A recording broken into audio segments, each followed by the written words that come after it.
Hello' নমস্কাৰ সকলোকে স্বাগতম জনাইছোঁ অন্য এটা ভিডিঅ'লৈ। গম পাইছে হাতত মাত্ৰ 2টা দিন আছে। এই 2টা দিনতে যদি আপুনি এই ডকুমেণ্টছখন আপডেট কৰে তেনেহ'লে আপোনাৰ কাৰণে ভাল। আৰু আমাৰ ইণ্টাৰভিউত যিমানখিনি ডকুমেণ্টছ লাগে প্ৰায়খিনি যিহেতু বৰ্তমান ডিজিটেল বা অনলাইন হৈ গ'ল, গতিকে অনলাইন কৰক খুব সোনকালে।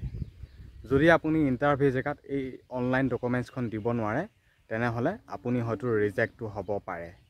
ডাইৰেক্ট কোৱা নাই, কিন্তু চান্স আছে। অসম চৰকাৰে বাৰে প্ৰতি এই আপডেটটো দি আছে। 15 আগষ্ট আৰু 2টা দিন আছে। এই 15 আগষ্টৰ ভিতৰতে বা 15 তাৰিখৰ আগতে কাইলৈ পৰহিলৈ এইকেইদিনৰ ভিতৰতে আপুনি আপোনাৰ এমপ্লয়মেণ্ট যিখন এক্সচেঞ্জ কাৰ্ড বনাইছিল আপুনি পুনৰ সেই কাৰ্ডখন বনাই লওক। আজিৰ তাৰিখত বনাই লওক। যদি আপুনি 2023ত কৰিছিল 2024ত পুনৰ এবাৰ আপডেটটো কৰি লওক। এইবাৰ অসম চৰকাৰে আপডেট বিচাৰিব সেই ডকুমেণ্টছখন, যে ডকুমেণ্টছখন সঁচাই আপডেট কৰা হ'ল নে নহ'ল।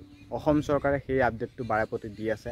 29 ফেব্ৰুৱাৰী দিছিল, এতিয়া আকৌ এটা ডেট দিয়া হ'ল 15 আগষ্ট। গতিকে এই 15 আগষ্টৰ ভিতৰতে আপুনি আপোনাৰ এমপ্লয়মেণ্ট এক্সচেঞ্জ কাৰ্ডখন আপোনালোকে বনাই লওক। আৰু ইয়াৰ পিছতে আহিব ইম্পৰ্টেণ্ট ডকুমেণ্টছ এইখনটো একদম বিচাৰিব একদম চিয়'ৰ 100%। কাৰণ ইয়াৰ আগতো বিচৰা হৈছিল আপোনাৰ কাষ্ট চাৰ্টিফিকেটখন। আপুনি যি কাষ্টৰে নহওক, MOBC বা ST SC যি কাষ্টৰে নহওক, আপুনি আপোনাৰ কাষ্ট চাৰ্টিফিকেটখন অনলাইন লাগিব বা তাত বিচাৰিব। অনলাইন কাষ্ট চাৰ্টিফিকেট বিচাৰিব। বহুত আগৰ পৰাই বিচৰা হৈছিল, ইয়াৰ আগতো বিচৰা হৈছিল বা এইবাৰ বিচাৰিব। দুদিনৰ পূৰ্বে কমেণ্টতো ইনষ্টা হওক, FB হওক, যিকোনো ছ'চিয়েল মিডিয়াতে বহুতে মেছেজ কৰি থাকে যে আমাক অনলাইন ডকুমেণ্টছ বিচাৰিব নেকি। হয়, অনলাইন ডকুমেণ্টছ বিচাৰিব। এখন হৈছে কাষ্ট চাৰ্টিফিকেট আৰু এখন হৈছে এমপ্লয়মেণ্ট এক্সচেঞ্জ কাৰ্ড। অনলাইন লাগিব। আপডেটটো কৰি লওঁ একদম খুব সোনকালে। আৰু আমাৰ ইণ্টাৰভিউ পাইছেহে, গম পাইছে আমাৰ অসম আৰক্ষী ইণ্টাৰভিউ হাতত মাত্ৰ 1 মাহ আছে বুলি ধৰি থওক। যেনেকৈ আমাৰ এক্সচেঞ্জৰ কাৰ্ডখন বনাওঁতে আধা ঘণ্টা 1 ঘণ্টাত আমি এদিনতে অৰ্থাৎ পাই যাওঁ, কিন্তু আমাৰ যিখন কাষ্ট চাৰ্টিফিকেট আমি এদিনত নাপাওঁ, 15-20 দিন বা হয়তো এমাহো লাগি যায়। গতিকে আপুনি আপোনাৰ কাষ্ট চাৰ্টিফিকেটখন অনলাইন কৰি লওক। এই 2টা আপডেটে আছিল বহুত গুৰুত্বপূৰ্ণ আপোনালোকৰ কাৰণে। আৰু ভিডিঅ'টো যদি চাই ভাল পাইছে তেনেহ'লে শ্বেয়াৰ কৰিবা নিশ্চয়। আৰু বৰ্তমান মই ফিল্ডলৈ আহিছোঁ। আমাৰ ঘৰৰ সন্মুখতে এখন ফিল্ড আছে। একচুৱেলি আমাৰ ঘৰৰ সন্মুখত এখন নদী আছে। এইখন নদী চাওক, এইখন নদী দেখিছে। আমাৰ ঘৰৰ সন্মুখত এখন নদী আছে, মানে কলং। এইখন বাঢ়িছে, কিন্তু বহুত বাঢ়িছে।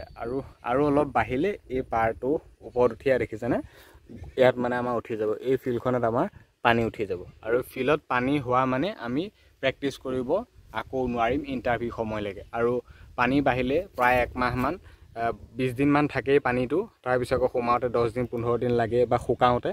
গতিকে যদি পানী বাঢ়ি যায় আমি এইখন ফিল্ডত আৰু প্ৰেক্টিছ কৰিব নোৱাৰিম। আমাৰ ঘৰৰ সন্মুখতে এখন নদী আছে বা নদীখনৰ লগতে এখন ফিল্ড আছে। গতিকে আজিৰ তাৰিখত আপডেট ইমানেই আছিলে। ডকুমেণ্টছ বনাই লওক, আপডেট কৰি লওক। অসম চৰকাৰে বাৰে প্ৰতি আপোনালোকক জনাই আছে যে আপডেট লাগিব, বিচাৰিব। আৰু এতিয়া আহিছোঁ PRC ডমিচিয়েল লাগিব নে নালাগে অসম পুলিচৰ ইণ্টাৰভিউত। মই বিশেষকৈ অসম পুলিচৰ ইণ্টাৰভিউৰ কথা ক'ম। ডাইৰেক্টলি নকওঁ যে লাগিবই, কিন্তু থাকিলে ভাল, কিন্তু নিবিচাৰিব। সেইটো কৈছোঁ, অসম পুলিচৰ ইণ্টাৰভিউত এইবোৰ নিবিচাৰিব। কিন্তু CM ছাৰেও এতিয়াও ডাইৰেক্টলি কোৱা নাই যে অসম পুলিচৰ ইণ্টাৰভিউত PRC লাগিব, ডমিচিয়েল লাগিব। কিন্তু নিজৰ সেই জাতিগত যিটো আমাৰ প্ৰমাণ, স্থায়ী বাসিন্দা, ডমিচিয়েলেই হওক বা PRC হওক থকাটো আমাৰ প্ৰয়োজনীয়। আজি এইটো ইণ্টাৰভিউ নহওক, কাইলৈ সেইটো ইণ্টাৰভিউ নহওক, পৰহিলৈ হয়তো বিচাৰিব পাৰে। কিন্তু অসম পুলিচৰ ইণ্টাৰভিউ নিবিচাৰে, সেইটো প্ৰায় চিয়'ৰ বুলিয়ে ক'ব পাৰিম আমি। কাৰণ আৰু ইতিমধ্যে CM ছাৰে হয়তো খুব সোনকালে আপডেট দিব PRC ডমিচিয়েলৰ ওপৰত। ইতিমধ্যে CM ছাৰে কৈছেও। বাৰু যি কি নহওক, যদি পাৰে PRCখন বনাই লওক, এডুকেশ্যন PRC। যদি পাৰে ডমিচিয়েলখন বনাই লওক, চেষ্টা কৰক, বনাবলৈ ট্ৰাই কৰক। কিন্তু ইণ্টাৰভিউত যে এইখন নহ'লে ইণ্টাৰভিউ দিব নোৱাৰিম তেনেকুৱা নহয়। সেইখন নহ'লেও ইণ্টাৰভিউ দিব পাৰিব। তথাপিও আপোনালোকে বনাই ল'বলৈ চেষ্টা কৰক। আৰু খুব সোনকালে হয়তো ডমিচিয়েল বা PRCৰ ওপৰত আপডেট দিব CM ছাৰে। বাৰু যি কি নহওক, আজিলৈ ভিডিঅ'টো ইমানেই আছিলে। ডকুমেণ্টছৰ ওপৰতে ভিডিঅ'টো বনাইছোঁ। বহুতে জানিব বিচাৰিছে, সুধি আছে এনেকুৱা ধৰণৰ ভিডিঅ' লাগে, ডমিচিয়েল PRC, কাষ্ট চাৰ্টিফিকেট বা এক্সচেঞ্জৰ যিবিলাক আমাক ডকুমেণ্টছ বিচৰা হ'ব নহ'ব। গতিকে ভিডিঅ'টোত আজিলৈ ইমানেই আছিলে, ডকুমেণ্টছৰ ওপৰতে বনাইছিলোঁ।